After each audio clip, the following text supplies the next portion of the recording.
چند سالی که اعداد در فوتبال ایران جایگاه خاصی یافته و به نوعی حالت انحصاری پیدا کردن، طوری که وقتی میگن 8 ناخودآگاه همه علی کریمی رو به یاد میارن و اگه واژه شاکی هم زمینش بشه بیدرنگ چهره مجتبی جباری در اذهان نقش میبنده. 10 اهالی فوتبال رو یاد حضور بلند مدت و تهدید ناپذیر علی دایی در تیم ملی میندازه و 6 هم نام کریم و نکونامو تداعی میکنه. عدد 7 اما در این بین جور دیگه ایه، به استقلالیت که مقدس و اعتبار دهنده است چون محبوب ترین بازیکن سالهای اخیرشون رو به رخ میکشه. شبی که تصمیم گرفت شماره 7شو برای همیشه از تن بکنه، استقلالیت تا سپید دم خوابشون نبرد. اون شب یه چنین وقتی بود، یه چنین دوشنبه‌ای که برادر پیغام رسوند که سه شنبه آخر همین فرداست. چند ساعت بعد آبیا بین باور و ناباوری، بین دلشوره و اندوه، یهو دیدن یکی داره دور زمین میدوه و چمنو میبوسه و دست تکون میده.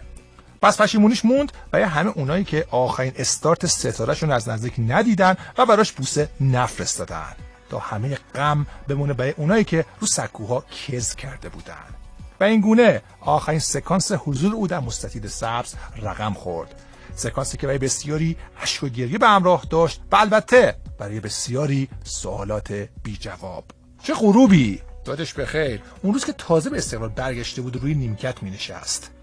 اما هر وقت بازیش دادن گل زد.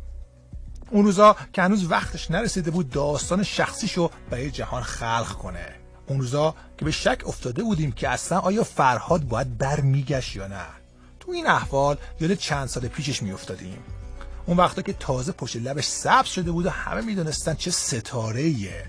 اون روزا که عکسش قد و نیم قد میرفت رو هفته نامه‌های هواداری، همون نشریاتی که با افول ستاره‌های دهه 70 اونا هم یکی یکی به تاریخ پیوستن. اما به تاریخ نپیوست، خودش تاریخ شد. اگرچه یه روز گفته بود استقلالیا رخصت به پرسپولیس میرم، اگرچه خیلی زود از استقلال به کشوری در آن سوی آبهای خلیج فارس کوچ کرد، اگرچه هرگز دوران ملی بزرگی نداشت، اگرچه در فصلی که قهرمانی در کف آبیا بود به قطر رفت و همه چیزا هم با خودش برد، اگرچه بیانیه‌ای داد و مکتبی گفت و خط نشانی کشید و خداحافظی کرد و برگشت، همه اینا اون رو تموم نکرد. او در دلا جا خوش کرده بود با شماره 7 و این علامت عجیب، راز بین او و استقلالی ها 4. فرهاد مجیدی یکی که یهو از ثانیه‌های واپسین یه داربی ظهور کرد. با همه اون آهای فرهاد مجیدی ها او تولد دوباره رو گذاشته بود برای یه بازی خاص، جایی که اینطور توپو برداشت و برد تا گوشه 6 قدم. این همون توپیه که غلط زد و به نمایندگی از میلیون‌ها تور دروازه پرسپولیس رو بوسید. با این ضربه شد ستاره بیچون و چرای داربی. او که تا قبل از این گل ناکام همیشگی داربیا بود، حالا امضاش پای بردهای متوالی آبیا در داربی بود.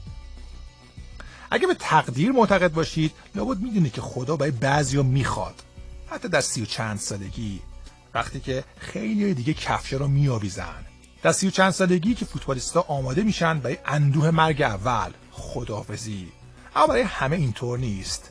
بعضیا حتی بعد از خداحافظی تموم نمیشن. فقط بعضیا مثل شماره 7 فرهاد مجیدی